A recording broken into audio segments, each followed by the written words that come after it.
Bonjour à tous, je profite de cet épisode pour vous parler du tout nouveau projet de Tip & Shaft baptisé Sailors. Sailors, avec un Z, c'est la plateforme de vidéo à la demande par abonnement dédiée à l'univers de la voile de compétition que Tip & Shaft a lancé le 1er décembre.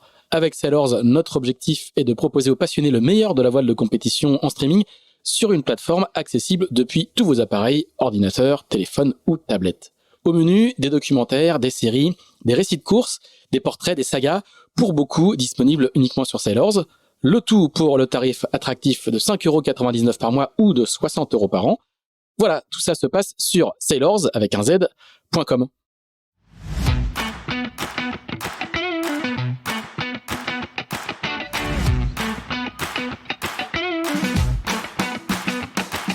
Bonjour, vous écoutez Pause Report, le podcast qui décrypte et analyse chaque semaine l'actualité de la voile de compétition.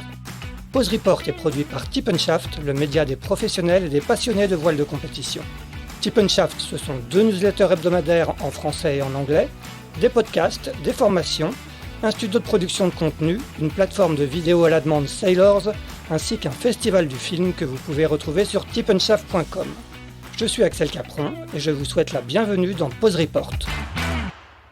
Bonjour à tous et bienvenue dans ce 112e épisode de Pause Report, le podcast hebdomadaire de Tip & Shaft qui explique, décortique, décrypte et analyse l'actualité de la voile de compétition sous toutes ses coutures en compagnie des meilleurs experts. Nous sommes le lundi 17 mars, il est exactement 16h33 et nous allons parler aujourd'hui de voile olympique à quelques jours du coup d'envoi du Trofeo Princesa Sofia, également connu sous le nom de Semaine de Palma.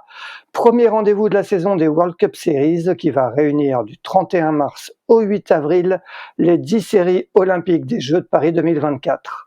Nos 3 invités seront bien évidemment de la partie avec l'équipe de France, à commencer par son directeur, Philippe Mourniac, qui est chez lui à Biot, près d'Antibes. Salut Philippe. Bonjour à tous. Nous recevons également Noah Ancian, qui sera aligné de son côté en Accra 17 aux côtés de Billy Besson et qui est elle aussi chez elle avant de rejoindre Palma dans l'Ain, je crois près d'Aix-les-Bains. Bonjour Noah. Oui, bonjour à tous. Et notre troisième invité est lui à Marseille. Il va prendre un vol ce soir pour Palma. Il fait l'équipe en 4,70 avec Camille Lecointre. Il est médaillé de bronze mondial en 2022 en 4,70. Et c'est bien évidemment Jérémy Mion. Salut Jérémy. Et salut à tous.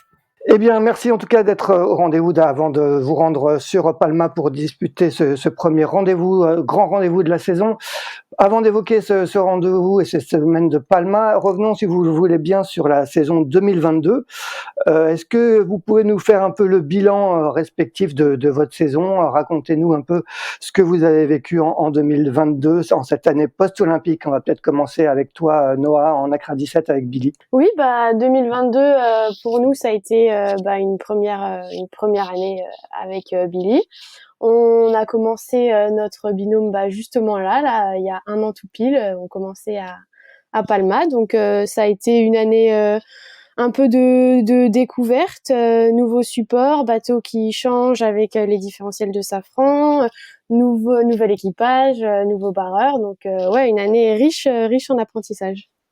Ouais, est-ce que tu peux comment s'est fait en fait votre association avec Billy, que c'est lui qui t'a contacté, c'est toi qui l'as contacté, comment vous vous êtes retrouvés? Alors en fait, moi avant en 2021, je naviguais avec Tim Mourniac et on préparait les mondiaux à Oman et en fait je me suis blessée, je me suis cassé la cheville. Donc j'ai pas pu faire le mondial. Donc Tim a navigué avec Lou Bertomeu qui m'a remplacée. Suite à leur performance mondiale, ils ont continué ensemble. Et du coup, moi je me retrouvais un peu sans barreur et en fait Billy à ce moment-là hésitait à repartir sur un projet olympique. Donc en fait nos chemins se sont croisés, on s'est contactés, on s'est dit pourquoi pas essayer une histoire ensemble et c'est de là que ça a commencé. Bon, et faire équipe avec un quadruple champion du monde de Accra 17, ça met la pression. Ouais, on va pas se mentir, au début, c'est un peu stressant parce que, Billy, c'est quand même un barreur d'exception, quadruple champion du monde, donc on n'attaque pas avec quelqu'un qui débute sur le bateau, quoi. Ouais. Tu parlais de nouveaux bateaux avec le différentiel de Safran. Est-ce que tu peux expliquer aux gens qui connaissent pas bien ce Nacra 17 un peu quelles sont déjà les caractéristiques de ce bateau et comment justement il a évolué ces dernières années? Ouais, en fait, le bateau, il volait au portant avant. On pouvait régler les safrans pas en dynamique, mais on pouvait les régler avant de partir sur l'eau et sur l'eau, mais pas en dynamique. Par contre, les foils, on pouvait les régler en dynamique, ce qui faisait que le bateau volait pas vraiment au près, mais par contre, il volait bien au portant. Et là, l'évolution, c'est que maintenant, on peut régler aussi les safrans en dynamique. Donc, ça fait que le bateau vole tout le temps. Et on entre dans une nouvelle dimension où vraiment le bateau déjà va plus vite, vole à 100% du temps et est vraiment plus exigeant physiquement. Et ça nécessite, j'imagine, beaucoup plus de réglages. C'est aussi, il faut s'adapter un petit peu plus à ce vol permanent. Ouais, c'est ça. Les safrans, du coup, maintenant, il faut les régler en dynamique et tout le temps, en fait, au près. Au près, on peut mettre du différentiel, du coup, avoir un safran au vent qui est tirant et un safran sous le vent qui est poussant. Du coup, à chaque virement, il faut le changer, il faut régler les foils et tout. Donc, ouais, il y a vraiment des nouveaux paramètres à prendre en compte et des réglages supplémentaires, ouais. Et ça, c'est le barreur qui s'occupe de ces réglages? Non, c'est moi. C'est moi C'est qui toi les qui règle au près et au portant, ouais, c'est plutôt le barreur qui les gère. Enfin, c'est comme ça que nous, on fonctionne. Après, chaque équipage a ses fonctionnements, mais on fonctionne comme ça. Et toi, Jérémy, est-ce que tu peux nous parler un peu de ta saison 2022 qui était un peu particulière parce que tu n'as vraiment repris le 470 qu'à la fin de l'été, le temps que ta coéquipière Camille Lecointre revienne de son congé maternité? Ouais, ça a été une année de transition pour nous et vraiment particulière parce que on n'a pas beaucoup navigué sur le bateau ensemble. Camille a accouché au mois de mai et on a repris les entraînements fin août début septembre. Donc c'est vrai que c'était un peu au dernier moment, mais la chose qui était cool pour nous, déjà c'est qu'on connaissait quand même très bien le support l'un et l'autre. Et le deuxième truc qui était bien, c'est qu'on avait le championnat du monde qui était au mois d'octobre. Et c'est pas souvent que c'est le cas, mais là ça tombait du coup très bien pour pouvoir le faire quand même. Et donc ça a été une préparation un peu de dernière minute, mais qui s'est magnifiquement passée parce que déjà on a repris sans se blesser, on s'est fait plaisir et on termine sur une petite troisième place au championnat du monde. Donc voilà, donc ça nous a quand même fait du bien au mental et montré que voilà qu'on était pas mal ensemble et que ça valait le coup de continuer. Ouais, c'était une troisième place un peu inespérée compte tenu du peu de préparation justement que vous aviez eu. Inespéré, oui et non, parce que secrètement, on espérait quand même que ça puisse marcher vite, et on sait que des fois les nouveaux équipages, surtout quand on connaît déjà un peu le support, peuvent très vite bien fonctionner. Mais oui, moi ce que je trouvais surtout assez incroyable, c'était la condition physique de Camille qui est revenue très rapidement compte tenu de sa grossesse quand même récente, et c'est ça qui était peut-être le plus compliqué à gérer pour elle. Donc non, c'était assez inattendu, même si secrètement on avait bien envie que ça se passe comme ça. Bon, le 470 est passé en format mixte pour les Jeux de Paris 2024. Avant, il y avait une compétition masculine, une compétition féminine. C'est compliqué de s'adapter à une nouvelle équipière. On rappelle que toi, tu étais auparavant avec Kevin Péponnet. Ouais, c'est pas simple pour l'un et pour l'autre parce que c'est des gabarits déjà qui sont différents, donc ça veut dire que l'équilibre dans le bateau est quand même pas pareil. Donc au vent arrière, on a plus d'influence à un mec qu'une femme en termes de poids dans le bateau. Il y a cette partie-là à gérer. Il y avait aussi des matériels qui étaient un petit peu différents chez les femmes et chez les hommes, et là on se met ensemble. Donc on va dire que c'est cette partie-là qui est peut-être pas simple, mais en même temps qui est passionnante et qui est une des raisons pour lesquelles j'ai continué là-dedans et où j'ai eu envie de repartir avec Camille, c'est que ça fait un nouveau jeu qui se met en place tout en étant sur des choses qu'on connaît aussi bien. Donc c'est passionnant, ça rebat toutes les cartes au niveau international. Donc non, c'est une belle aventure. Philippe, quel est le bilan, toi, que tu dresses juste des performances respectives de Noah avec Billy et de Jérémy avec Camille sur cette année 2022? Déjà, tout d'abord, sans rentrer dans les détails tout de suite, donc dans le cas de Camille et Jérémy et de Billy et Noah, l'année 2022 a été une grande réussite sur le plan sportif pour l'équipe de France, puisque la saison sportive s'est on va dire 5 événements majeurs. Enfin, en 2022, il y avait 5 événements majeurs. Donc avec l'épreuve de Coupe du Monde donc de Palma, ensuite l'épreuve de Coupe du Monde à Hyères. La particularité en 2022, c'était les Jeux Med, et puis l'ensemble des championnats d'Europe et l'ensemble des championnats du monde. Et la très bonne satisfaction pour l'ensemble de l'équipe, c'est que sur Palma, Hyères, les Jeux Med et l'ensemble des championnats d'Europe, la France est sortie première nation au nombre de médailles.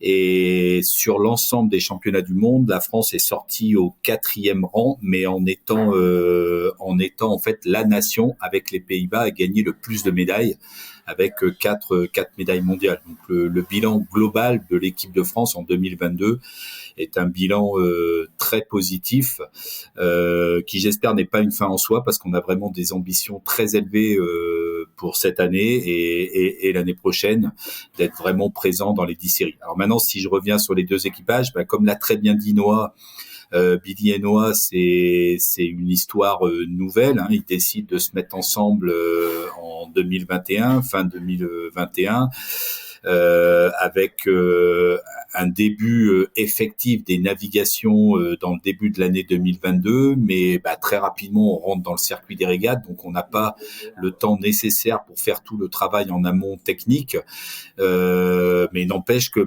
Billy et Noah ont montré tout de suite qu'ils avaient le potentiel. Par contre, on savait après leur championnat du monde à Halifax au mois d'octobre, et le deal était clair entre eux et moi dans un premier temps, mais on va dire nous, le staff de façon générale, qu'il y avait une véritable somme de travail à fournir donc l'automne dernier et cet hiver, pour vraiment pouvoir rattraper le top 5 devant, et puis avoir la capacité de jouer le podium derrière.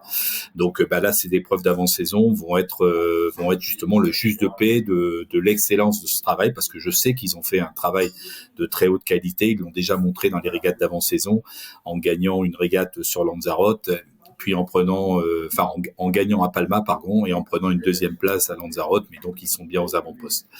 Pour Camille et Jérémy, comme il l'a dit, on prend 2 Top Gun, chacun. Camille, c'est quasiment ce qui se fait de mieux chez les filles en 4-7. Jérémy, c'est très certainement aussi ce qui se fait de mieux comme équipier en 4-7 hommes. On les met ensemble sur le même bateau, mais la première question, c'est savoir si ça peut marcher.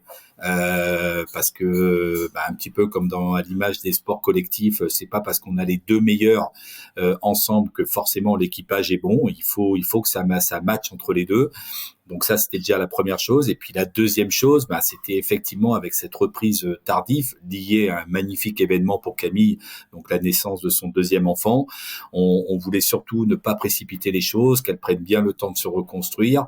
Et ce qui est fantastique, c'est qu'ils ont obtenu une 3e place. Alors, tu as posé la question. Non, c'est pas une 3e place inespéré par rapport au potentiel des 2 athlètes, mais c'est une incroyable 3e place effectivement sur le timing de reprise. Mais par contre, par rapport au potentiel chacun des athlètes, et dans la mesure où effectivement ils se sont bien trouvés et ils parviennent à fonctionner de façon optimum tous les 2 ensemble, c'est forcément un équipage avec un très fort potentiel.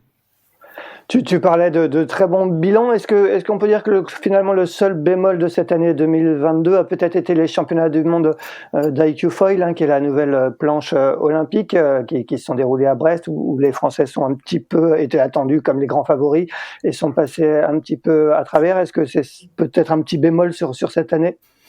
Oui, on l'a identifié comme un échec, mais par contre, alors on l'a identifié comme un échec. Pourquoi ? Parce que aussi bien chez les femmes que chez les hommes, on a les leaders mondiaux, ça c'est une chose, et en plus on a une densité très forte avec plusieurs athlètes vraiment qui peuvent jouer les premiers rôles. Donc forcément, à partir du moment où le meilleur résultat en garçon était une 5e place, ce qui est déjà fantastique, 5e et 8e, 2 Français dans le top 10 à la fin, ça arrive pas non plus tous les jours. Il faut pas banaliser le résultat, mais on n'avait pas de médaille derrière. Et la même chose pour les filles, où là on n'avait même pas une seule fille présente dans le top 10 du dernier jour.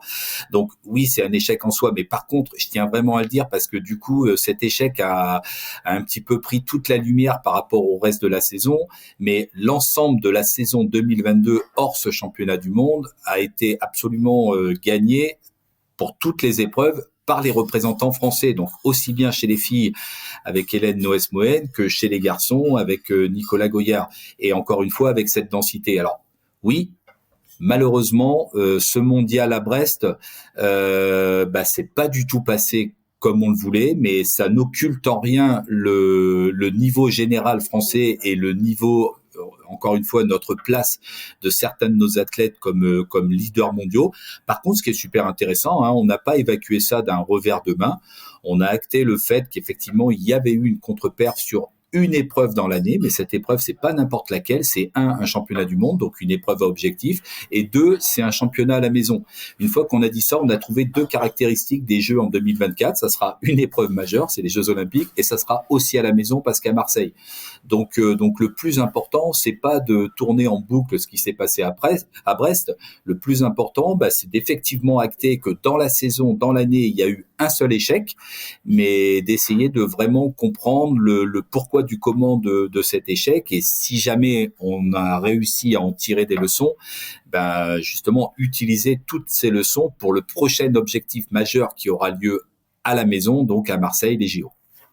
Ouais, il faut dire que Hélène Noës-Mohen et Nicolas Goyard que tu citais nous ont tellement habitués à truster les premières places du podium qu'on en devient encore plus exigeant avec eux. Parlons maintenant de cette saison 2023 qui s'ouvre. Noah, Philippe le disait, il y a eu un gros travail identifié en vue pour vous à partir de l'automne dernier et pendant cet hiver. Raconte-nous un peu quel a été ce gros travail sur ces derniers mois pour préparer la saison 2023. Ouais, on n'a pas voulu, on a voulu profiter un peu de ce travail hivernal qu'on n'a pas eu l'occasion d'avoir sur l'année dernière. Donc, on a vraiment mis les bouchées doubles là de octobre jusqu'à mars, pour vraiment axer notre travail sur les manœuvres, sur la prise en main du bateau, même sur la connaissance de notre équipage, apprendre à fonctionner ensemble, faire marcher ce bateau, beaucoup travailler aussi sur la vitesse parce qu'on avait un peu des déficits de vitesse. Donc vraiment, on a vraiment axé notre travail entre la Grande Motte et Marseille jusqu'à décembre, et après quand il commençait à faire un peu froid, on est allé s'entraîner au chaud à Lanzarote. D'accord. Et apparemment, ça commence à porter ses fruits, parce que comme le disait Philippe tout à l'heure, vous avez gagné une des régates d'entraînement, la Lanzarote International Regatta. Quelle valeur elle a, quelle saveur elle a cette victoire pour vous, parce qu'il y avait quand même quelques cadeaux en face de vous. Oui, c'est sûr, ça fait plaisir de gagner cette régate. Après, faut remettre les choses dans leur contexte aussi. Il n'y a pas toute la flotte mondiale qui est représentée. On était une vingtaine, chose que à Palma, là, on est plus d'une cinquantaine d'inscrits. Donc c'est sûr que ça fait plaisir de la gagner, et en même temps, ça conforte un peu l'idée que tout le travail fait cet hiver va dans la bonne direction, et qu'on se perd pas dans nos objectifs. Donc ouais, ça fait plaisir. Ce travail que vous avez fait avec Billy à la Grande Motte et Marseille, c'est un travail en groupe, c'est un travail individuel. Raconte-nous comment vous travaillez un petit peu pendant l'hiver au sein de cette équipe de France. Et là, du coup, dans l'équipe de France, il n'y a plus que Billy et moi. Tim et Lou ne font plus partie de l'équipe de France et sont sortis du collectif. Donc, on s'entraîne avec les équipages jeunes, donc Margot Billy et Noah Chauvin, qui nous aident à performer, et on essaye aussi d'avoir des partenariats d'entraînement avec les étrangers. Là, à Lanzarote et à Palma, on s'entraîne avec le jeune équipage argentin, Matteo et Eugénie. Donc voilà, on essaye un peu de pas être tout seul et de progresser en groupe. Jérémy, comment toi, avec Camille, vous avez préparé la saison? Ça s'est aussi passé du côté de Marseille et des Canaries? Ouais, exactement comme Noah et Billy. On a fait vraiment toute la première partie de l'hiver à Marseille. Nous, ça fait depuis le mois de septembre qu'on s'entraînait ici. Camille est venue habiter quand même à Marseille là depuis le mois d'août, donc on a vraiment envie d'en faire notre base jusqu'au jeu pour connaître bien le plan d'eau et puis pour fonctionner aussi plus efficacement. Et donc on s'entraînait là jusqu'à fin décembre, et après on est allé en janvier et en février à Lanzarote. Voilà, donc c'était nos 2 missions de l'hiver, et on avait aussi un gros travail à faire sur la vitesse. C'était vraiment ça qui a un peu pêché, on va dire, au championnat du monde avec Camille. C'était le seul petit point noir. Moi, j'avais pas mal d'appréhension au début sur le fonctionnement, enfin sur la vitesse au vent arrière, parce que c'est vraiment compliqué de se synchroniser tous les deux pour faire avancer le bateau avec le rocking, etc. Et en fait, ça s'est plutôt très bien passé dès le début et ça se confirme avec les mois qui passent pour le moment. Donc je touche du bois pour que ça continue. Et c'est plutôt le prêt, à l'inverse de ce que j'aurais pu penser, qui était problématique. Et du coup, on a vraiment passé tout le mois de janvier et février surtout à essayer d'avancer là-dessus, parce que ça commençait presque un peu à nous embêter que ça passe pas un petit cap. Et on va dire que fin février, on a un peu trouvé des petites solutions. En tout cas, on a un peu réussi à se relâcher là-dessus et ça va un peu plus vite. Donc, de bon augure pour ce qui arrive, et c'est un peu ce qu'on va vouloir confirmer là pendant cette première régate. Philippe, vous avez annoncé l'équipe de France, la composition. Tu as annoncé la composition de l'équipe de France en ce début d'année pour l'année 2023. Comment ça se passe cette sélection? Comme quand Noah disait que Tim Mourniac et Lou étaient sortis du collectif, ça veut dire que vous faites une sélection un peu plus resserrée pour cette année 2023. Comment ça se passe exactement? Alors pour l'équipe de France, en fait, c'est un statut. Donc, et pour obtenir ce statut, il est lié aux résultats sur une épreuve de référence. Donc, en fait, il y a sur l'ensemble du projet Marseille 2024. Chaque préparation olympique a un peu ses spécificités et son règlement. Mais sur le projet Marseille 2024, donc il y a un statut équipe de France qui a été créé pour valoriser nos athlètes qui ont été champions du monde et ou qui ont été médaillés olympiques. Donc eux ont un statut équipe de France qui est donné jusqu'à la fin des sélections pour les Jeux olympiques. Et ensuite, on a une autre façon d'accéder à l'équipe de France. Donc c'est sur un résultat à obtenir sur une épreuve de référence. Donc en 2022, l'épreuve de référence pour toutes les séries était leur championnat du monde de série. Et pour rentrer ou pour rester en équipe de France pour des athlètes qui étaient l'an dernier, il fallait réaliser un top 3, un podium. Donc ça, faut bien imaginer que c'est forcément quelque chose que nous avons musclé. Parce qu'un top 3, un podium mondial, c'est vraiment le très très haut niveau. Donc on l'a pas musclé par plaisir de le muscler, mais un des messages qu'on voulait envoyer, c'est que nous sommes une équipe très ambitieuse. La France a un potentiel de feu, et le message qu'on veut vraiment envoyer, c'est que l'objectif, c'est vraiment d'être en capacité d'aller chercher ces podiums mondiaux dans toutes les séries. Et je suis intimement convaincu qu'on en a clairement le potentiel. Aujourd'hui, on a 6 séries sur 10 où ces podiums mondiaux ont déjà été atteints donc sur cette préparation olympique. Et dans les 4 séries où c'est pas encore fait, le potentiel existe. Il y a encore du travail. On s'y attelle, les entraîneurs, l'ensemble du staff, et puis bien sûr en première ligne les athlètes s'y attellent depuis le début du projet.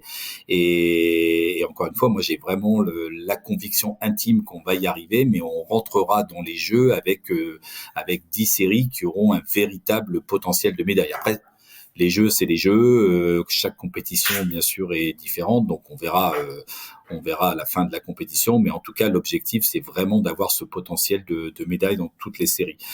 Et ce que je voulais dire simplement sur ce statut équipe de France, encore une fois, moi, en tant qu'ancien athlète, j'ai vraiment une profonde reconnaissance. Déjà, le fait de participer à un championnat du monde, c'est pas rien. Tout le monde ne peut pas s'aligner sur un championnat du monde. C'est déjà quelque chose d'extraordinaire. Le fait de faire un top 10 sur un championnat du monde, c'est la même chose. C'est pas donné à tout le monde. C'est quelque chose d'exceptionnel. Donc, c'est pas parce que le résultat à faire pour entrer en équipe de France est fixé à un top 3, ça veut pas dire que, entre guillemets, je dédaigne ou le projet dédaigne quelqu'un qui ferait 4e, 5e, 6e, 8e, 10e sur un championnat du monde. Encore une fois, il y a un profond respect de la perf qui est réalisée. Mais voilà, le message derrière, l'équipe de France, c'est forcément par définition des athlètes, une équipe ambitieuse. Et en tout cas, je voudrais que vraiment tout le monde partage cette vision, que on est une nation forte forte de la voile. On est une nation forte de la voile olympique. Ça fait quand même l'enchaînement de 2 Jeux olympiques où il y a quand même 3 médailles sur 10 possibles. Hein. Ça fait quand même 30% des médailles. Donc voilà, il faut qu'on en soit tous convaincus. C'est des critères d'entrée en équipe de France qui sont très élevés, mais c'est voulu parce que on veut vraiment afficher ce fort potentiel de la voile olympique française. Et cette équipe de France, elle est du coup figée sur l'année 2023 et potentiellement, vous pourriez éventuellement faire une autre sélection en 2024, comme ça va se passer comme ça pour la suite. En 2023, alors effectivement en 2022, on avait alors au départ en fait on avait 28 athlètes en équipe de France, 29 athlètes même en équipe de France, et en fait 3 athlètes nous ont quittés en cours d'année, donc Quentin Delapierre et Manon Audinet qui ont arrêté leur projet NACRA, partant tous les deux sur le projet SLGP. Ils ont été rapidement rejoints par l'ancien barreur de Jérémy sur la PO d'avant, donc Kevin Péponnet, qui lui aussi partait dans l'équipe française de SLGP. Donc activement, on a eu 26 athlètes présents donc en équipe de France en 2022. Cette équipe de France, elle s'est réduite à 16 athlètes cette année, et en 2024, l'équipe de France ne sera entre guillemets que constituée avec les 14 sélectionnés olympiques. Donc effectivement, de toute manière, l'ensemble de la préparation olympique étant axé sur l'objectif ultime que sont les Jeux, on a un effet entonnoir. Hein, on est parti d'une base assez large, 26, pour commencer à rétrécir à 16, et en 2024, donc cette équipe de France sera constituée des 14 athlètes qui représenteront la France aux Jeux olympiques à l'été 2024. D'accord. Parlons maintenant justement de cette semaine de Palma. Du coup, c'est les 16 athlètes dont tu parlais qui s'alignent à Palma. Plus après, j'imagine que ce genre de compétition est aussi ouverte à des athlètes qui ne font pas partie de l'équipe de France officielle entre guillemets. Oui, alors c'est encore une fois l'équipe de France, c'est un statut, alors un peu plus qu'un statut, parce que forcément quand vous êtes en équipe de France, vous avez un niveau d'aide qui est super important. Nous, on est un sport qui coûte cher de par ses déplacements, on est un sport qui coûte cher de par le matériel. Donc ça, c'est une réalité. Le fait d'avoir un statut équipe de France ou de ne pas l'avoir fait une différence. Mais nous, le groupe France ne s'arrête pas que aux 16 athlètes de l'équipe de France. On a juste en dessous, mais aux portes de l'équipe de France, qu'on appelle le groupe France. C'est des athlètes qu'on essaye d'aider au maximum, mais qui forcément n'ont pas le même niveau d'aide. On est à budget contraint, ne sont pas au même niveau d'aide que l'équipe de France. Et puis on a une troisième partie d'athlètes qui sont donc l'équipe de France jeune. Et une des volontés de ce projet Marseille 2024, c'est justement de profiter d'être à la maison pour essayer de faire cohabiter au maximum les athlètes seniors qui sont déjà les stars du jour, mais de les mettre si possible, le plus souvent possible, à côté des athlètes jeunes, ceux qui seront leur relève dans 2-3 ans. Alors bon, on en a certains là qui sont en train de crever toutes les affiches et puis qui vont jouer la sélection dès les Jeux de 2024. Mais le gros du corps de ces athlètes de l'équipe de France jeune, c'est vraiment préparer la meilleure relève possible pour 2028 et 2032.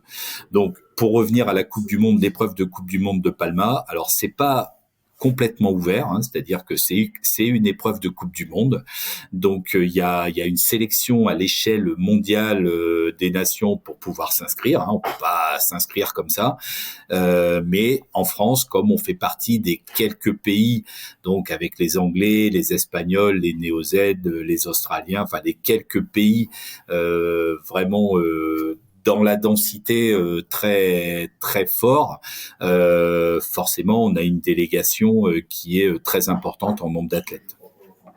Noah, avec Billy, qu'est-ce que vous donnez un petit peu comme objectif sur cette semaine de Palma? Est-ce qu'il y a déjà pas mal de pression sur ce premier événement? Comment tu abordes cette compétition? Ouais, c'est sûr que Palma, première épreuve de la Coupe du Monde. Comme Philippe a tendance à le dire, c'est un peu la rentrée des classes, donc on va voir déjà un peu où on se situe par rapport à l'ensemble de la flotte. Et on a à cœur de bien naviguer, de donner le meilleur de nous, de rester concentré sur ce qu'on a fait et de surtout valider le travail hivernal. Après, en objectif, déjà si on rentre dans le top 10, c'est un objectif qu'on s'est fixé. Donc à voir ce qu'il en est, quoi.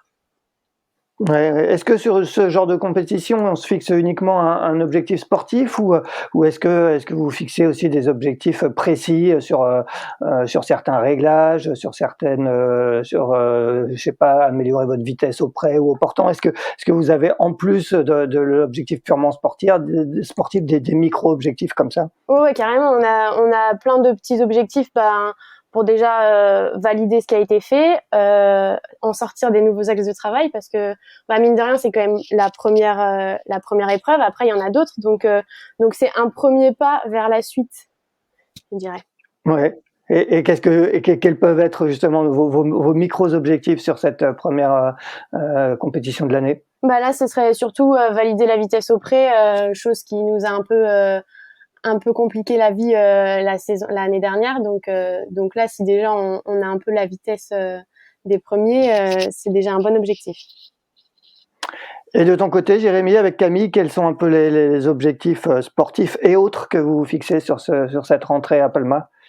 Ouais, c'est pour nous une régate aussi importante parce que ça fait que notre deuxième régate ensemble, notre vraie deuxième régate. Donc, et c'est la première régate où on a eu le temps de travailler vraiment longtemps, on va dire, avant de la faire. Donc, on a comme objectif technique vraiment cette vitesse au près qui nous a fait défaut au championnat du monde et qu'on a eu du mal à trouver cet hiver. On a l'impression, donc, comme je te disais tout à l'heure, d'avoir trouvé l'accélérateur. Donc, on va essayer de confirmer ça pendant la régate. C'est vraiment un truc super important. Et je dirais que le deuxième point un peu technique, c'est un peu nos départs aussi, parce que on n'a pas eu. C'est compliqué de reconstituer des départs comme en régate, parce que déjà il y a jamais la pression qu'il y a pendant une compète et il y a jamais donc ça joue énormément dans un départ en général, et aussi en termes de nombre de bateaux c'est compliqué de recréer tout le temps les mêmes situations, d'avoir aussi un comité de course qui est professionnel et qui fait ça, qui varie aussi en fonction des lieux. Donc du coup ça reste un point d'attention pour nous, ces départs et ce premier prêt, et le prêt en général qui vont être importants. Et après en résultat, oui, on s'est déjà mis sur un podium pour notre première régate, mais on reste humble par rapport à tout ça, et on espère qu'on va réussir à faire un top 10. Mais j'ai envie de te dire que, et puis monter sur le podium, bien entendu, on est des gros compétiteurs, donc on n'a qu'une envie, c'est d'aller le plus loin possible et le plus haut possible. Mais en restant humble et bien focalisé surtout sur ce travail technique, moi je serais surtout rassuré de voir qu'on a des vraies armes pour se battre avec cette vitesse, etc. Pour la régate et pour toute la suite de l'année et demie à venir.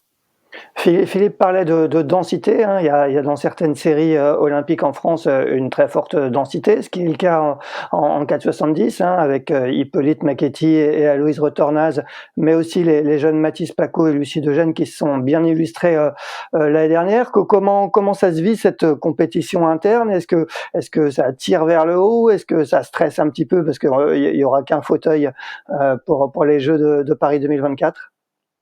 Oui, c'est deux trucs que tu dis, ça te tire quand même vers le haut parce que ça te pousse à être le meilleur. Moi, je suis vraiment persuadé que c'est un gage de performance. C'était même par exemple compliqué nous notre situation avec le Covid où on a été sélectionné très tôt. C'est compliqué d'être sélectionné très tôt et d'être un peu tout seul une fois que tu es là-dedans dans ton pays, parce que notre situation particulière avec le 4-7 qui est passé mixte, du coup nos concurrents sont passés sur d'autres séries à ce moment-là. Donc tu vois, par exemple, c'était pas simple à gérer. Donc je sais que c'est quelque chose qui est top pour la performance, et par contre c'est sûr que c'est pas confortable en termes de pression parce qu'il y a une grosse c'est vrai qu'il y a une grosse concurrence dans notre discipline, il y a vraiment les jeunes. Tout à l'heure PH parlait de brûler les étapes, nous on a quand même Mathis et Lucie qui terminent 4e au championnat du monde alors qu'ils sont encore jeunes au dernier championnat du monde, donc ils montrent qu'ils sont présents. Et puis Hippolyte et Aloïs sont passés un peu plus à côté, mais ils sont pendant tous nos entraînements on se tire la bourre avec eux. Donc moi je le prends quand même avec philosophie, et puis c'est vraiment génial qu'on ait ce niveau-là en France. On sait qu'on va dans le bon sens. Quand tu fais aussi devant eux en entraînement, tu sais que tu te situes bien par rapport à la concurrence internationale, ce qui est quand même l'objectif à la fin. Donc après à nous de jouer avec nos armes pendant une compète, de se servir de notre expérience avec Camille, et puis de notre cohésion, c'est vraiment un des trucs les plus importants, et au moins ça nous met directement dans le bain de ce qu'il faut faire pour viser une médaille olympique. Et cette cohabitation avec eux, elle s'organise comment? Vous naviguez tout le temps ensemble, vous naviguez tout le temps ensemble aux entraînements, ou vous avez parfois des sessions séparées? Comment ça se passe au quotidien?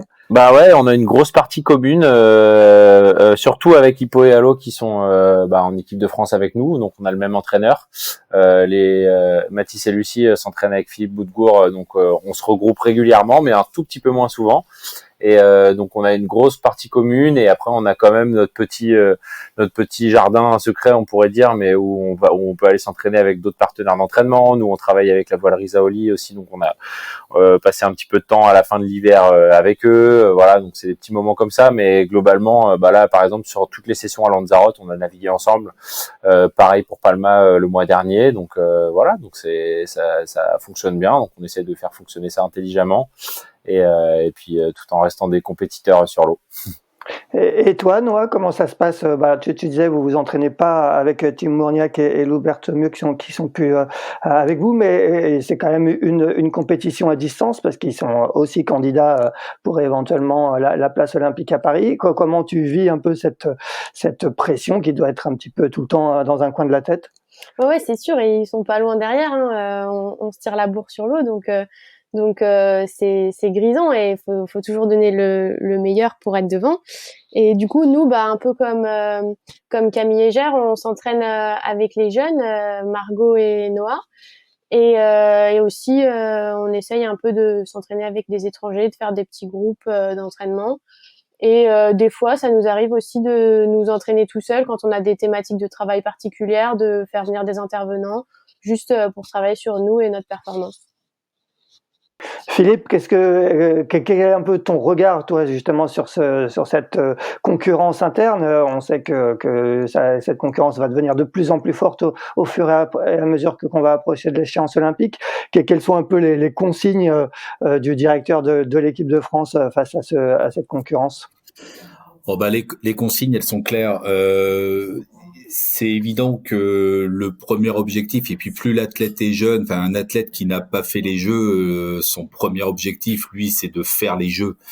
Après, pour des athlètes qui ont déjà fait les jeux, donc un Jean-Baptiste Bernaz qui en a déjà fait 4 ou 5, j'avoue que je suis même pas sûr de moi, mais 4 ou 5 déjà, ou Jérémy qui en a déjà fait 2, ou Camille qui elle en a fait 3, dont 2 médailles, ou Charline. Voilà, ça c'est des athlètes pour qui aller au jeu, alors c'est une étape nécessaire, mais c'est qu'une étape, quoi. L'objectif derrière, c'est vraiment d'aller chercher la médaille. Et moi, donc, en tant que directeur d'équipe, et le message que j'essaye de vraiment faire passer haut et fort, c'est que, bien sûr, individuellement, à l'échelle de chaque athlète, mais collectivement, on se doit d'être très ambitieux, parce que l'équipe de France, c'est pas n'importe quoi. C'est vraiment une équipe très forte. C'est un potentiel hyper élevé au niveau de la voile mondiale. On est à la maison, on est chez nous, et on a vraiment la volonté d'aller, en tout cas, d'avoir le potentiel de jouer la gagne dans toutes les séries. Alors après, encore une fois, on verra la réalité des choses, mais en tout cas, on veut avoir ce potentiel. Donc, si tu veux, le message derrière, c'est vraiment de bien faire comprendre à tout le monde que d'abord, il n'y a aucune médaille qui sera donnée à personne. C'est-à-dire que ceux qui vont décrocher la médaille en bout de course, parmi tous les gens qui avaient du potentiel, déjà, ils en faisaient partie. Mais ils ont fait partie aussi, parmi tous ces gens qui ont le potentiel, ils ont fait partie de ceux qui ont eu une motivation hors norme, qui ont eu une capacité de travail hors norme pour toujours faire un poil plus que les petits copains à côté, qui veulent la même chose. Et si tu veux, le deuxième message super important, c'est que certes, les Français, si on s'arrête à nos considérations franco-françaises, les Français sont effectivement en concurrence pour une première étape pour déterminer le sélectionné, mais plus on sera dense, plus on sera fort entre nous, plus on parviendra à se tirer la bourre les uns des autres et à se tirer vers le haut, et plus le sélectionné en bout de course aura vraiment la chance, le potentiel pour aller chercher cette médaille.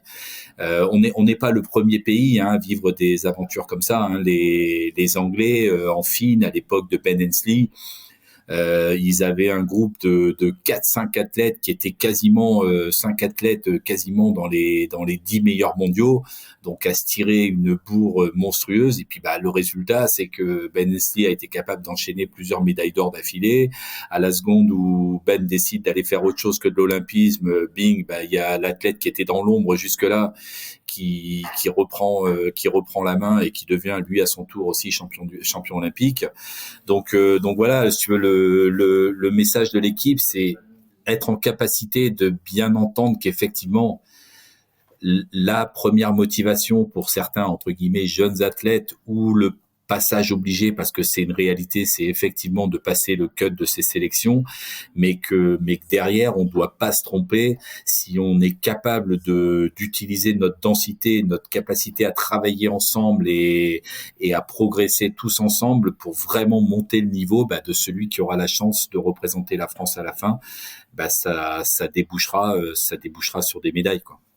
Et le verdict sera connu quand sera annoncée la sélection finale? Est-ce que tu le disais, hein, le grand rendez-vous fixé cette saison, c'est le test event de Marseille en juillet.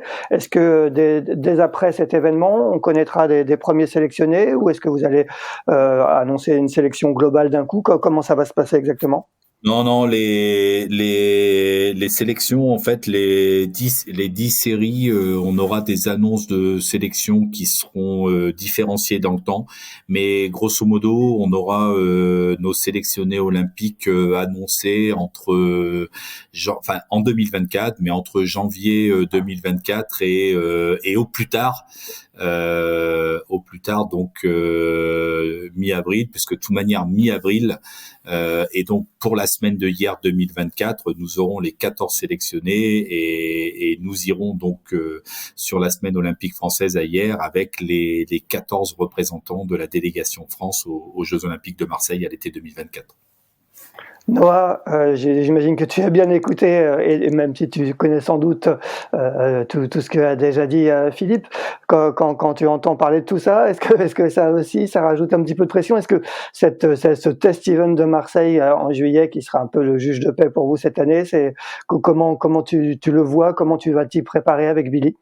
En fait, je le vois comme une épreuve comme les autres. Nous, l'objectif, c'est vraiment de donner le meilleur de nous sur toutes les épreuves. Donc on y va étape après étape. On commence par Palma, et après on voit la SOF, et après on voit le test event. Ouais, mais est-ce que tu as l'impression que beaucoup de choses vont se jouer sur ce test event, que c'est là en particulier qu'il faudra répondre présent cette année? Ah oui, je pense que si on perf sur le plan d'eau des Jeux à un an des Jeux sur cette épreuve, ça peut peser son poids dans la balance. Après, voilà, il y a encore un an, la route est encore longue, il y a encore des adversaires et il y a encore le temps, donc il faut être bon, quoi. Est-ce que ce plan d'eau marseillais, tu commences à bien le connaître? Vous passez beaucoup de temps dessus avec Billy. Est-ce que comme Jérémy, Camille, vous êtes installés sur place?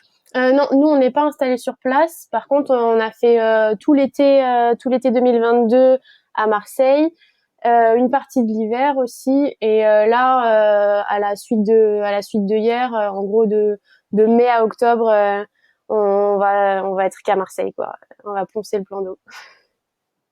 Et vous avez poncé le plan d'eau. Même chose pour toi, Jérémy, avec Camille, vous allez poncer cette rade de Marseille dans tous les sens. Ouais, on va prendre du papier fin et on va faire tout ça. Non, ouais, ce test event et ce temps à Marseille, pour moi, ce qui est surtout important là-dedans, c'est pour nous rassurer, nous, le test event, c'est important d'y être pour envoyer aussi un message potentiel aux étrangers. Voilà, enfin, c'est quelque chose dans le but d'une médaille et dans le processus de préparation pour les Jeux, c'est vraiment une étape importante un an avant, de faire le point, d'avoir la configuration des Jeux un an avant avec tous les équipages présents qui seront prêts à en découdre. Donc voilà, donc c'est des mois qui vont être importants et qui vont être super aussi à vivre sur ce plan d'eau, qui est le plan d'eau olympique et qu'on a à portée de main. Donc c'est vraiment une chance. Et justement, Philippe, où en sont un peu les travaux à Marseille? J'imagine que tu suis ça de près. Où en sont déjà les installations de l'équipe de France et les installations du futur site olympique? Alors la future marina olympique, hein, donc le bâtiment qui aujourd'hui donc est le pôle France olympique de Marseille et ce qui est la maison de l'équipe de France, hein, parce que encore une fois de mai à juillet puis de septembre à novembre on va vraiment y passer du temps. Ça doit être la maison de tous nos athlètes français pour préparer au mieux ces Jeux. Donc ce bâtiment nous a été livré fin février, donc fin des travaux. Donc on a eu toute une phase de déménagement, hein, mais faite avec entrain en quelques jours parce que tout le monde avait vraiment envie de prendre possession de ce bâtiment. Et le moins qu'on puisse dire, c'est qu'on n'est franchement pas déçu. C'est magnifique. On a un outil de travail qui est vraiment splendide. Il n'y a pas d'autre mot. Le plan d'eau, on le connaît. Hein, c'est vraiment. Il y a beaucoup de plans d'eau magnifiques en France, mais bon, voilà, la rade de Marseille. Entre les différents reliefs des îles du Frioul, les différents secteurs de vent, donc de l'est ou des thermiques plus ou moins sud, donc sud-est, sud-ouest, ou bien sûr ce fameux Mistral. C'est vraiment un plan d'eau techniquement très riche, très fort. Et donc voilà, donc là maintenant on a l'enchaînement de 2 épreuves de Coupe du Monde, donc avec Palma, et puis quasiment dans la foulée la semaine olympique française de hier. Mais je crois que tout le monde, tous les athlètes, déjà tous ceux qui habitent Marseille ont déjà établi domicile dans cette maison de l'équipe de France, hein, cette future marina olympique, ne serait-ce qu'à travers les installations de la salle de sport, voilà tous ces objets-là. Mais on sent vraiment un véritable engouement parce que l'outil est magnifique. Hein, il faut vraiment tous les Marseillais, n'hésitez pas à venir vous balader vers les plages du Prado. Et puis pour tous les passionnés de voile, donc vraiment n'hésitez pas à regarder. Puis bientôt, donc à partir de mi-avril, nos athlètes de l'équipe de France venant s'installer à temps plein sur Marseille, il va y avoir de plus en plus d'images donc de l'intérieur. Et non, c'est une satisfaction incroyable parce qu'on sait bien qu'un des challenges des Jeux, c'est effectivement tous les nouveaux bâtiments qui du coup doivent être construits et qui vont faire partie d'un héritage. Et vraiment pour la voile française, encore une fois, on a déjà des pôles France qui sont des outils de travail super. On a l'école nationale de voile qui est un outil de travail super. Et là, cette future marina olympique, donc maison de l'équipe de France et donc le pôle olympique France-Marseille, c'est vraiment quelque chose d'incroyable. Jérémy, tu confirmes, tu as déjà pris possession des lieux? Et ouais, j'ai commencé à poncer la salle de muscu, comme dit ma collègue. Et non, c'est incroyable. Hein. C'est le meilleur où il n'y a jamais eu ça en France jusque-là. Hein. C'est énorme, on peut rentrer les bateaux, il y a 4 hangars où on peut rentrer des bateaux avec le mât à l'intérieur, il y a une salle de muscu qui est vraiment énorme, des salles d'étirement, des cryothérapies, enfin bref, il y a vraiment tout pour fonctionner à fond. On retrouve l'emplacement d'avant où on est vraiment les pieds dans l'eau et où on a une vue sur toute la rade, donc c'est génial. J'y étais encore tout à l'heure, j'y suis tous les jours, j'y suis tous les jours dès que je suis à Marseille. Du coup, on commence à se projette d'autant plus vers les Jeux quand on utilise l'outil qui sera celui des Jeux dans un an et quelques mois. Bah ouais, clairement. Après, c'est déjà, même quand je navigue sur le plan d'eau, je m'y projette bien, mais ouais, on s'y projette. Et puis j'espère aussi que après les Jeux, ce bâtiment sera vraiment un outil qui perdurera et qui servira pour les gens de la région et pour toute la France, quoi. Parce que c'est vraiment quelque chose d'énorme, donc un bel atout pour la voile olympique en général. Et Philippe, toutes les sélections étrangères viennent régulièrement. Vous croisez un peu les Anglais, les Australiens, les Néo-Z et tous ceux qui seront vos futurs adversaires? Oui, de toute manière, ça c'est la même chose à chaque Olympiade. Hein. C'est-à-dire qu'à partir du moment où on recommence un cycle, à minima toutes les grosses nations, mais très rapidement on réalise que c'est toutes les nations trouvent un point de chute donc sur le futur site des Jeux pour pouvoir envoyer leurs athlètes le plus souvent possible pour apprivoiser le plan d'eau. Hein. Donc là. Pour parler de la Marina Olympique, comme jusqu'à présent elle était en travaux, donc le site du Roucas Blanc était un site fermé, donc toutes les délégations étrangères ont trouvé des points de chute entre le club de la Pointe Rouge, entre le Frioul, où un centre, une base ouverte à toutes les nations a été ouverte, et puis certaines nations ont même trouvé des accords avec des clubs soit dans le Vieux-Port, soit plutôt du côté de l'Estac, etc. Mais oui, tous les pays, de toute manière, tous les pays dès très très tôt dans le projet olympique trouvent leur point de chute sur Marseille pour le matériel, trouvent leur point de chute pour loger leurs athlètes, leur staff, etc. et reviennent très régulièrement. Et c'était sympa. Puis aussi, il y a aussi un élément, c'est que forcément, on est fier d'être français, on est fier d'être marseillais, du moins pour certains d'entre nous. Et c'est vrai que l'été dernier, par exemple, sur les dates des JO, quasiment tous les pays étaient présents dans la rade de Marseille, et ça fait vraiment plaisir de donner une belle image de la ville, quoi, de sentir que les gens, l'an dernier, on a eu vraiment des conditions de vent extraordinaires, et de se dire que les étrangers, ils sont chez nous, ils viennent chez nous, ils sont bien reçus, les conditions de vent sont super, tout le monde est content le soir quand on les rencontre. Il y a cette dimension-là humaine qui est aussi importante. On est vraiment fiers de montrer notre pays. Alors tout le monde connaît parfaitement Marseille, on a déjà eu des épreuves de Coupe du Monde, etc. Mais là, au mois de juillet, quand tout le monde va rentrer dans cette future Marina Olympique, prête un an avant, ce qui arrive rarement sur des sites olympiques. Généralement, c'est plutôt des préparations assez tardives.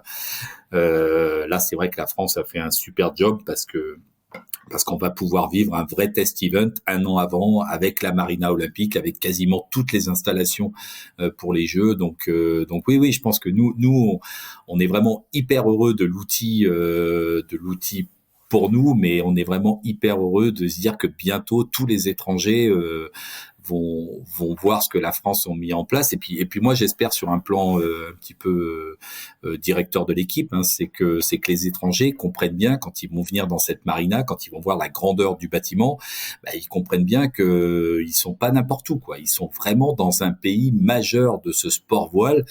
Et un petit peu comme la même chose, le rugby est fier de son centre à Marcoussis, le foot est bien sûr fier de son centre, et moi je voudrais vraiment que nous, en tout cas c'est sûr, nous on en est convaincus, mais qu'on envoie le même message aux étrangers. La voile française est vraiment sera très fière au mois de juillet de présenter cette maison de l'équipe de France, cette future Marina Olympique, à l'ensemble des athlètes de la voile mondiale. La voile française qui sera aussi représentée à l'automne 2024 à Barcelone sur la Coupe de l'América. Noah, j'ai vu que tu faisais partie de la présélection des 19 navigatrices dévoilées vendredi dernier par le Challenge français Orient Express Team pour intégrer l'équipe féminine qui participera à la toute première édition de la Coupe de l'América féminine. Comment s'est passée cette première phase? Est-ce que c'est aussi un objectif important pour toi? Ouais, c'est un objectif hyper important. La Coupe de l'América, c'est dans le monde de la voile, c'est quand même une sacrée épreuve. Le fait que maintenant il y ait une épreuve féminine, je trouve que c'est une avancée spectaculaire dans le sport, et du coup représenter un peu ça, ce serait vraiment vraiment un honneur. Après, pour l'instant, on en est que aux présélections, elles ont même pas commencé. On a juste les noms des filles qui ont été annoncées, mais les présélections, elles n'ont pas encore eu lieu. Ça commence en avril. D'accord, donc pour l'instant c'était juste un dossier, c'était juste à faire acte de candidature, c'est ça? Exactement, ouais, un dossier, et les présélections, ouais, mi-avril. D'accord, et comment ça va se passer? Tu sais un petit peu, je crois que ça sera du 7 au 19 avril si je me trompe pas, à l'ENVSN, à l'École nationale de voile? Ouais, pour les filles, c'est du 13 au 16, et c'est à l'ENV, et il y aura des épreuves, des entretiens, des épreuves sur l'eau, c'est sur 3-4 jours, quoi. Ouais, tu le vis vraiment comme une opportunité finalement assez unique de disputer cette épreuve qui était jusqu'ici pas vraiment une épreuve mixte. Il y avait quand même très très peu de femmes sur la Coupe de l'Amérique. Ouais, carrément. C'est une opportunité de dingue de faire partie des premières à être sur ce genre d'épreuve. Donc ouais, j'aimerais vraiment y être. Ouais, le fait d'avoir l'expérience du vol sur le NACRA 17, c'est un atout au moment d'aller faire ces sélections. Justement, je crois que vous allez faire ces sélections sur plusieurs bateaux, notamment les ETF 26. Ouais, carrément. Je pense que c'est un atout. Après, parmi toutes les filles sélectionnées, on est quand même assez nombreuses à avoir l'expérience du vol. Donc ouais, ça joue entre toutes. Hein. Ouais. Est-ce que si jamais par bonheur pour toi tu es prise, ça sera quelque chose qui sera justement compatible avec la suite de la préparation olympique? Ben ouais, c'est l'objectif de pouvoir allier les deux parce que l'objectif olympique c'est quand même quelque chose qui me tient à cœur et j'y travaille depuis plusieurs années. Donc l'idée c'est de pouvoir allier les deux projets, ouais. Philippe, quel est ton regard toi, justement sur ce projet Orient Express Stream et justement sur cette possibilité pour des navigatrices comme Noah de postuler pour intégrer le défi français? Déjà, je trouve qu'effectivement c'est une opportunité superbe pour les féminines, parce que c'est vrai que le passage sur la voile pro était pas quelque chose de forcément facile et réservé qu'à quelques-unes et un peu plus sur le large que sur d'autres sujets. Donc là, c'est une opportunité vraiment superbe. Après, moi, personnellement, je suis très convaincu de la pleine pertinence pour le projet sportif de la capacité de diversifier les projets. Par contre, il faut pas se perdre. Donc, comme l'a très bien dit Noah, l'objectif prioritaire, c'est bien l'olympisme, préparer ces Jeux à la maison. Par contre, il y a du temps pour pouvoir avoir des actions transverses. Hein. J'insiste, ces actions transverses, elles doivent pas être au détriment du projet olympique, mais par contre, si elles sont en complément, là, c'est une richesse au niveau de l'athlète qui est hors norme et de toute manière un enrichissement pour l'ensemble des projets et en particulier pour le projet olympisme. Donc voilà, moi c'est vraiment quelque chose. Cette capacité d'action transverse, c'est vraiment quelque chose en lequel je crois. Après, c'est à chaque athlète de bien réfléchir. Les athlètes n'ont pas les mêmes. Certains athlètes ont besoin de vrais temps de récupération, de pas trop solliciter leur corps physiquement, etc. Donc, c'est à eux de savoir si oui ou non ils ont la capacité de faire ces actions transverses. Et puis d'autres, par contre, ont la possibilité d'enchaîner et savent que pour eux c'est une richesse parce que nous en voile, comme dans tous les sports, bien sûr qu'il faut passer du temps à pratiquer. Par contre, il faut pas aller sur l'eau juste pour aller sur l'eau, quoi. Il faut toujours aller sur l'eau avec la motivation, le couteau entre les dents, parce qu'il y a quelque chose à apprendre, parce qu'il y a quelque chose à gratter, parce qu'il y a du plaisir à prendre. Vraiment, le maître mot, c'est cette notion de plaisir et donc cette capacité, pour ceux encore une fois qui peuvent enchaîner, parce que c'est pas donné à tout le monde, et c'est pas du tout péjoratif ce que je dis, mais pour ceux qui ont cette capacité à enchaîner, c'est vraiment une source de motivation, une source de plaisir. Il faut le croquer à pleines dents et puis y aller, quoi. Bon, Noah aura tout le loisir de se poser la question si elle fait partie des 8 heureux élus qui seront connus donc mi-avril pour intégrer l'Orient Express Team. Jérémy, on parle d'activités transverses. Toi, tu as fait du classe 40 avec Cédric Chateau. Vous avez brillamment pris la 3e place de la dernière Transat Jacques Vabre. Est-ce que le classe 40 c'est encore un petit peu au programme ou ça devient plus compliqué au fur et à mesure qu'on se rapproche de Paris 2024? Typiquement les projets transverses, je suis bien fan aussi et effectivement avec Cédric on avait quand même comme projet de faire la prochaine transat peut-être ensemble, mais c'était clairement un rêve et quand on voit l'intensité de ce qu'on vit en ce moment, ça ne sera pas possible mener les deux de front avec un objectif qui est quand même bien axé sur cette médaille olympique. Donc du coup, oui, ça reste dans les discussions. Je suis toujours en contact avec lui à fond et avec nos partenaires. Je vais essayer de naviguer avec lui dans l'année dès que possible sur des petites actions. Mais voilà, rien de gros projet cette année, et on verra ça pour juste après les Jeux. Ça t'a beaucoup apporté quand même cette participation à la Gévabre, découvrir le large. Qu'est-ce que en vue de l'objectif olympique, ça peut t'apporter ce genre de navigation quand même assez différente de ce que tu vis en olympisme? Ça m'a énormément apporté sur la connaissance de moi-même. C'était vraiment incroyable de vivre cette expérience. Pour moi, c'était vraiment un saut un peu dans l'inconnu pour beaucoup de paramètres. J'avais jamais mis les pieds fait de nuit en mer avant les entraînements qu'on a fait après les Jeux. Du coup, donc on avait un peu 3 mois pour se mettre à fond.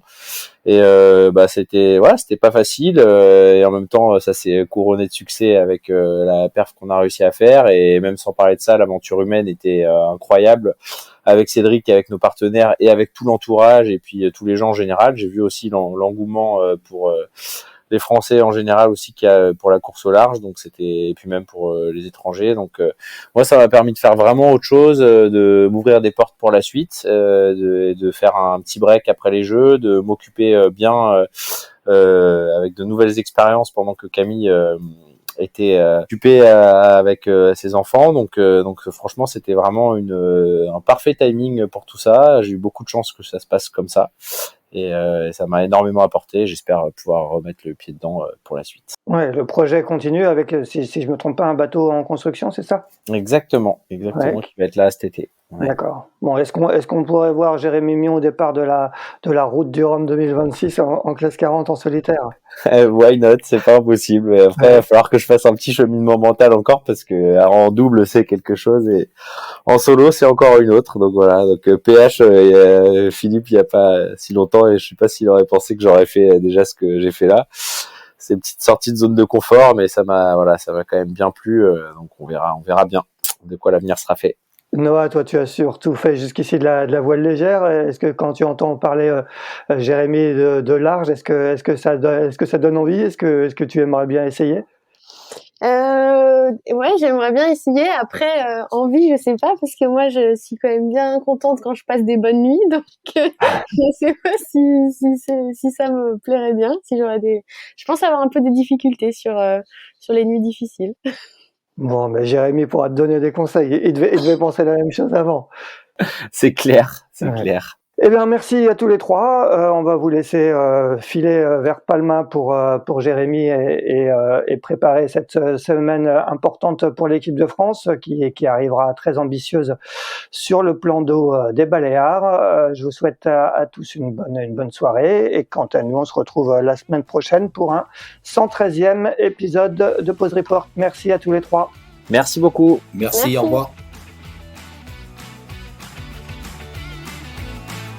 Merci d'avoir écouté cet épisode de Pause Report. N'hésitez pas à nous dire ce que vous en pensez en bien ou en mal et n'hésitez pas à le partager.